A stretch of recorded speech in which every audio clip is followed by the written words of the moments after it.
Bạn nghĩ đăng video xong là hết việc? Nhầm to. Thực tế, chính những thói quen tưởng chừng vô hại của bạn trong 24 giờ đầu tiên đang âm thầm vô hiệu hóa thuật toán và đẩy kênh vào ngõ cụt. Đừng để công sức đổ sông đổ bể. Đây là 10 tử huyệt bạn phải tránh xa ngay lập tức.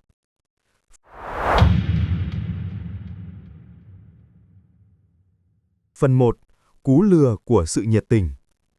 Có một nghịch lý tàn nhẫn đang âm thầm diễn ra ngay lúc này mà hàng ngàn người sáng tạo nội dung không hề hay biết. Một sự thật có thể khiến bạn phải rùng mình nhìn lại toàn bộ nỗ lực của chính mình. Hãy hình dung bạn vừa dành trọn tâm huyết để hoàn thành một video, một tác phẩm mà bạn tin rằng nó xứng đáng được hàng triệu người biết đến. Bạn trau chuốt từng khung hình, cân chỉnh từng âm thanh và nhấn nút đăng với tất cả niềm hy vọng cháy bỏng. Bạn nghĩ rằng mình đang mở ra một cánh cửa dẫn đến thành công. Nhưng thực tế, ngay khoảnh khắc đó, chính đôi bàn tay bạn lại đang vô tình đóng sập cánh cửa ấy lại. Bạn đang tự mình vô hiệu hóa mọi cơ hội phát triển của kênh. Không phải vì bạn thiếu năng lực hay nội dung kém cỏi, mà vì một sự nhiệt tình đặt sai chỗ. Tại sao một video được đầu tư bài bản lại có thể chìm vào quên lãng ngay khi vừa xuất hiện mà không có lấy một cơ hội để tiếp cận khán giả? Câu trả lời nằm ở một cơ chế ngầm lạnh lùng của thuật toán mà bạn sắp được nghe ngay sau đây. Một bí mật có thể thay đổi hoàn toàn tư duy làm nghề của bạn. Nhưng trước khi chúng ta cùng nhau bóc tách lớp màn bí ẩn này để tìm ra lối thoát cho kênh của bạn, hãy dành một giây bấm vào nút đăng ký kênh ngay bên dưới. Hành động nhỏ này của bạn chính là nguồn động lực lớn nhất để chúng tôi tiếp tục hành trình giải mã những quy luật ngầm khắc nghiệt của nền tảng và mang đến cho bạn những chiến lược tối ưu nhất. Quay trở lại với câu chuyện của chúng ta. Sai lầm chí mạng đầu tiên thường đến từ một ham muốn rất tự nhiên, sự cầu toàn pha lẫn tò mò. Ngay khi video vừa được chuyển sang chế độ công khai, phản xạ đầu tiên của bạn là gì? Bạn ngay lập tức bấm vào xem video của chính mình để kiểm tra hiển thị hoặc nhìn ngắm lại thành quả lao động. Nhưng hãy cẩn trọng, nếu bạn bấm vào video đó, xem lướt qua vài chục giây rồi tắt đi vì bận việc khác, bạn vừa vô tình gửi đi một tín hiệu tiêu cực cực mạnh. Thuật toán là một cỗ máy phân tích dữ liệu vô cảm.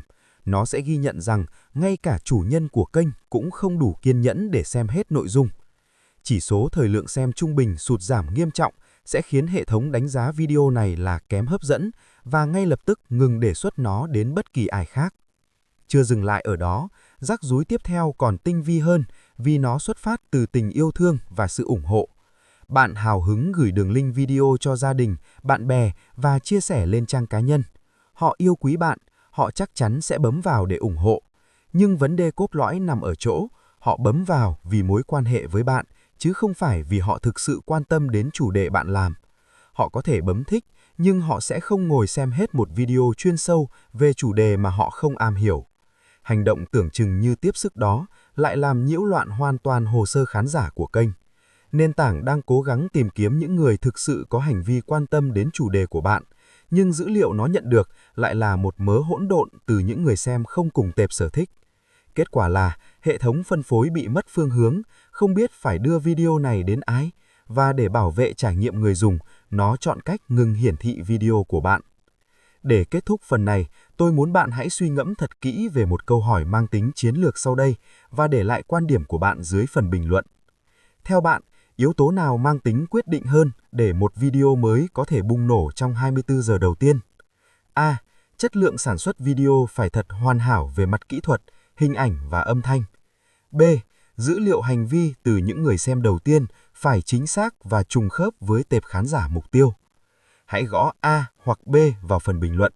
Câu trả lời của bạn sẽ cho thấy bạn đang thực sự nắm bắt cuộc chơi này sâu sắc đến mức nào. Phần 2. Cái bẫy đường tắt và sự hỗn loạn thuật toán. Nếu sai lầm trước đến từ sự vô tình, thì sai lầm tiếp theo lại xuất phát từ một cám dỗ ngọt ngào nhưng đầy rủi ro mà hầu hết những người mới bắt đầu đều khao khát nếm thử. Đó là ảo vọng về những con số. Khi nhìn thấy kênh của mình trống trơn, tâm lý nôn nóng muốn có ngay hàng ngàn lượt xem và hàng trăm người đăng ký để tạo uy tín giả tạo thường trỗi dậy mạnh mẽ. Đây là lúc bạn dễ dàng sa vào cái bẫy của việc mua lượt xem và người đăng ký từ các dịch vụ bên ngoài. Họ sẽ rót vào tai bạn những lời hứa hẹn về người dùng thật, tương tác tự nhiên, nhưng thực chất bạn đang nạp vào kênh của mình một loại dữ liệu độc hại, có khả năng phá hủy hoàn toàn nền móng mà bạn đang cố gắng xây dựng. Hãy đi sâu vào bản chất của vấn đề để hiểu tại sao hành động này lại để lại hậu quả nghiêm trọng đến vậy. Thuật toán phân phối không hoạt động dựa trên sự ngẫu nhiên, nó hoạt động dựa trên sự đối chiếu hành vi để tìm ra chân dung khán giả, audience persona. Nhiệm vụ tối thượng của nó là kết nối video của bạn đến đúng người cần xem.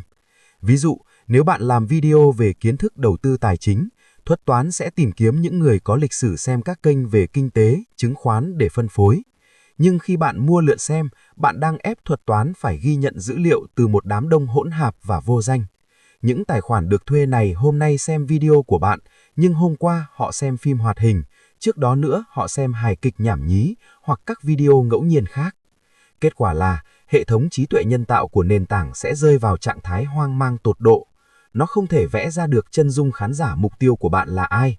Nó thấy video tài chính của bạn được xem bởi những tài khoản thích phim hoạt hình và nó ngây thơ thử đề xuất video đó cho những người thích phim hoạt hình khác để kiểm chứng. Kết quả tất yếu là không ai bấm vào xem hoặc bấm vào rồi thoát ngay lập tức vì nội dung không liên quan. Các chỉ số tương tác rơi xuống đáy và thuật toán đi đến kết luận rằng nội dung của bạn không có giá trị thực tế. Kênh của bạn lúc này có thể sở hữu những con số đẹp đẽ trên bề mặt, nhưng bên trong đã thực sự trở thành một kênh thây ma. Nó mất hoàn toàn khả năng được đề xuất tự nhiên, nguồn sống quan trọng nhất của mọi nhà sáng tạo nội dung thành công. Bạn đã đánh đổi tương lai dài hạn chỉ lấy sự hào nhoáng vô nghĩa trong ngắn hạn, và cái giá phải trả là sự cô lập vĩnh viễn khỏi dòng chảy của người xem thực thụ. Phần 3. Quy trình của dân chuyên nghiệp. Nếu như phần trước chúng ta đã nói về những sai lầm trong tư duy và cách tương tác, thì ở phần này chúng ta cần đập tan một sự mê tín đã ăn sâu vào tiềm thức của rất nhiều người làm nội dung, ám ảnh về giờ vàng. Rất nhiều bạn dành hàng giờ đồng hồ chỉ để tra cứu xem nên đăng video vào lúc 9 giờ sáng hay 7 giờ tối để được viral. Sự thật là, trừ khi bạn đăng video vào lúc 3 giờ sáng khi cả thế giới đang ngủ say, thì khung giờ đăng không phải là yếu tố thần thánh quyết định sự thành bại. Đừng để sự mê tín về thời gian làm tê liệt khả năng hành động của bạn. Thay vì loay hoay với những con số giờ giấc vô tri, hãy chuyển sự chú ý sang một quy trình kỹ thuật mà dân chuyên nghiệp luôn tuân thủ nghiêm ngặt, nhưng người mới thường bỏ qua vì sự nôn nóng. Sai lầm kỹ thuật sơ đẳng nhất là thói quen kéo thả video và bấm nút công khai ngay lập tức. Bạn cần hiểu rằng khi một file video nặng được tải lên, máy chủ của YouTube cần thời gian để xử lý và chuyển đổi nó sang các định dạng chất lượng cao như HD hay 4K. Nếu bạn vội vã công khai ngay khi thanh tải lên vừa chạy xong, khán giả của bạn sẽ phải xem video ở độ phân giải thấp, mờ nhạt và vỡ hạt. Chẳng ai đủ kiên nhẫn để xem một nội dung mờ ảo trong thời đại này cả, và họ sẽ rời đi ngay lập tức. Quy trình chuẩn mực của một người làm nghề thực thụ là luôn tải lên ở chế độ không công khai, kiên nhẫn chờ đợi hệ thống xử lý hoàn tất độ phân giải cao nhất, tối ưu hóa mọi siêu dữ liệu, rồi mới tự tin chuyển sang chế độ công khai. Đó không chỉ là kỹ thuật, là sự tôn trọng tối thiểu dành cho đôi mắt của khán giả. Và đây mới là lúc chúng ta kích hoạt một vũ khí bí mật thường bị lãng quên, tab cộng đồng. Đa số mọi người bỏ qua nó hoặc sử dụng tính năng chia sẻ tự động một cách lười biếng. Đừng làm như vậy. Ngay giây phút video của bạn được công khai, hãy thủ công tạo một bài đăng trên tab cộng đồng. Đừng chỉ chia sẻ đường link đơn thuần, hãy sao chép tiêu đề, dán đường link video và quan trọng nhất là tải lại hình ảnh thumbnail gốc từ máy tính của bạn. Tại sao phải thủ công? Vì hình ảnh tải lên trực tiếp sẽ hiển thị to hơn, sắc nét hơn và chiếm trọn màn hình điện thoại của người xem, khác hẳn với khung hình thu nhỏ bé xíu của tính năng chia sẻ tự động. Hành động này không chỉ giúp video của bạn xuất hiện lộng lẫy nhất, mà còn gửi đi một luồng thông báo thứ hai đến những người đăng ký, tạo ra một cú hích kép về lưu lượng truy cập ngay trong giờ đầu, buộc thuật toán phải chú ý đến sự hiện diện của bạn. Phần 4. Tâm lý vững vàng, trò chơi dài hạn. Sau khi đã hoàn tất mọi quy trình kỹ thuật chuẩn xác, thử thách cam go nhất mới thực sự bắt đầu, và nó không nằm ở màn hình máy tính mà nằm ngay trong tâm trí bạn. Đó là cuộc chiến tâm lý giằng xé với sự im lặng đáng sợ của những ngày đầu tiên. Bạn vừa đăng một video, 2 ngày trôi qua và nó chỉ lẹt đẹt 15 lượt xem. Cảm giác thất vọng tràn trề và sự xấu hổ len lỏi khiến bạn muốn xóa ngay video đó đi để làm lại từ đầu. Nhưng hãy dừng lại. Hành động xóa video vì ít lượt xem là một sự lãng phí tài nguyên khủng khiếp mà những người thiếu kinh nghiệm thường mắc phải. Bạn cần khắc cốt ghi tâm rằng một video trên nền tảng này không phải là một bài đăng mạng xã hội trôi đi trong vài giờ. Nó là một tài sản kỹ thuật số có tuổi thọ tính bằng năm. Có những video nằm im lìm như một hạt giống ngủ đông suốt 3 tháng, thậm chí nửa năm với vài ngàn lượt xem ít ỏi, để rồi bất ngờ bừng tỉnh vào ngày thứ 250 và bùng nổ lên hàng triệu lượt xem nhờ một cơn gió lạ của thuật toán. Nếu bạn xóa nó đi vào ngày thứ 249 vì sự nôn nóng nhất thời, bạn đã tự tay đốt cháy một gia tài mà mình không hề hay biết. Sự bất an còn dẫn đến một sai lầm phổ biến khác là việc loay hoay thay đổi tiêu đề và hình ảnh thu nhỏ khi thấy video không đạt kỳ vọng. Trừ khi bạn là những siêu sao đã có vị thế vững chắc để thử nghiệm, còn với những người đang xây dựng kênh, hãy nhớ rằng bao bì sản phẩm là yếu tố sống còn. Sự tự tin vào tấm ảnh thu nhỏ và dòng tiêu đề phải đạt mức tuyệt đối trước khi bạn nhấn nút đăng, chứ không phải là sự chắp vá vội vàng sau khi sự đã rồi. Nếu bạn phải sửa chữa bao bì sau khi video đã thất bại, điều đó đồng nghĩa với việc bạn đã thua ngay từ khâu chuẩn bị. Đừng tốn công sức vào việc cứu vãn quá khứ một cách vô vọng, hãy dồn năng lượng đó để làm tốt hơn ở sản phẩm kế tiếp. Cuối cùng, hãy cai nghiện thói quen làm mới trang quản trị cứ mỗi 2 tiếng một lần. Việc ám ảnh với những con số nhảy múa trong 3 ngày đầu tiên không giúp video của bạn lan truyền nhanh hơn, nó chỉ bào mòn tinh thần và triệt tiêu sự sáng tạo của bạn. Hãy học cách lạnh lùng như một nhà đầu tư lão luyện, đăng video xong và để nó tự vận hành. Hãy để thời gian và thuật toán làm việc của mình, chỉ quay lại sau 3 hoặc 4 ngày khi dữ liệu đã ổn định để phân tích chỉ số với một cái đầu lạnh, tìm ra nguyên nhân và khắc phục cho video kế tiếp, thay vì ngồi đó cầu nguyện và để cảm xúc bị chi phối bởi những biểu đồ vô tri. Cuối cùng, để bảo vệ thanh chi mà bạn đang dày công xây dựng, chúng ta cần nói về cách ứng xử với những tiếng ồn không thể tránh khỏi trên hành trình này. Internet là một môi trường khắc nghiệt, và khi bạn bắt đầu gây được sự chú ý, những lời bình luận tiêu cực, những lời chỉ trích vô căn cứ hay thậm chí là sự tấn công cá nhân sẽ xuất hiện như một lẽ tất yếu.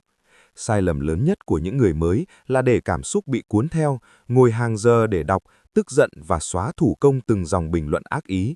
Đó là một sự lãng phí năng lượng khủng khiếp. Hãy hành xử như một người làm chủ cuộc chơi bằng cách thiết lập một hàng rào phòng thủ tự động. Hãy ngay vào phần cài đặt cộng đồng, liệt kê những từ khóa độc hại, những ngôn từ gây kích động vào danh sách chặn và để hệ thống tự động lọc bỏ chúng ngay từ cửa ngõ. Bạn cần giữ một cái đầu lạnh và một không gian sạch sẽ để tập trung sáng tạo, chứ không phải là làm công việc của một người dọn dẹp cảm xúc cho thiên hạ. Hãy khắc cốt ghi tâm rằng, việc xây dựng một đế chế trên nền tảng này là một cuộc đua marathon bền bỉ, không phải là một cú chạy nước rút để kiếm tiền nhanh trong vài tuần.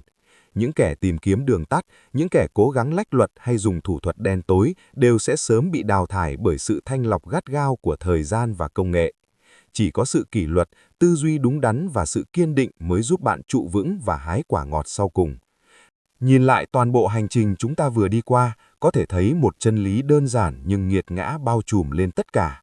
Mọi nỗ lực cố gắng can thiệp thô bạo vào dòng chảy tự nhiên của thuật toán đều phải trả giá đắt.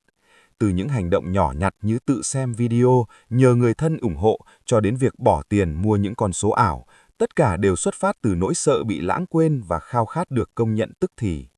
Chúng ta thường lầm tưởng rằng mình đang giúp video có đà phát triển, nhưng thực chất chúng ta đang làm vẩn đục nguồn dữ liệu tinh khiết mà hệ thống cần để vận hành. YouTube, như quy luật vận động của cuộc sống, không ưu ái những kẻ cố gắng đi đường tắt hay dùng thủ thuật đen để đánh lừa hệ thống. Bạn không thể ép một cái cây lớn nhanh bằng cách kéo ngọn nó lên, cũng như không thể ép một kênh phát triển bền vững bằng những chỉ số giả tạo. Quy trình chuẩn mực mà chúng ta đã bàn đảo, từ việc tải lên ẩn danh, chăm chút bao bì, tận dụng tab cộng đồng, cho đến việc giữ một cái đầu lạnh trước những biến động ngắn hạn, là sự tôn trọng tuyệt đối dành cho luật chơi và khán giả.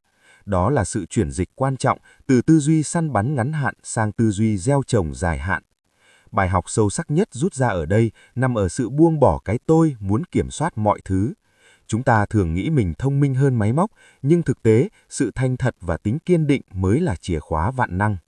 Áp dụng điều này vào cuộc sống hiện tại, dù bạn đang khởi nghiệp, xây dựng thương hiệu cá nhân hay nuôi dưỡng các mối quan hệ, hãy nhớ rằng những giá trị bền vững không bao giờ được xây dựng trên nền móng của sự gian dối hay đốt cháy giai đoạn. Đừng cố gắng tạo ra một vỏ bọc hào nhoáng để che đậy sự rỗng tuếch bên trong. Thay vào đó, hãy tập trung toàn lực để tạo ra giá trị thực, đóng gói nó một cách chỉn chu nhất và tin tưởng vào thời gian. Khi bạn ngừng cố gắng thao túng kết quả và bắt đầu tập trung vào chất lượng của quá trình, những thành quả xứng đáng sẽ tự tìm đến bạn như một lẽ tất yếu. Trước khi khép lại chủ đề này, tôi có một câu hỏi nhỏ rất muốn lắng nghe quan điểm thực tế của bạn. Nếu được quyền lựa chọn cho sự nghiệp của mình, bạn tha sở hữu một kênh có 100.000 người đăng ký nhưng tương tác hời hợt, hay một kênh chỉ có 5.000 người đăng ký nhưng cộng đồng cực kỳ trung thành và luôn chờ đợi video của bạn? Hãy để lại bình luận 100k hoặc 5k xuống phía dưới để chúng ta cùng nhau thảo luận xem đâu mới là định nghĩa thực sự của thành công. Và nếu những chia sẻ ngày hôm nay mang lại cho bạn một góc nhìn mới mẻ, đừng ngần ngại bấm nút đăng ký kênh ngay bây giờ. Đó sẽ là nguồn động lực lớn nhất để tôi tiếp tục thực hiện những nội dung tâm huyết kế tiếp gửi đến bạn.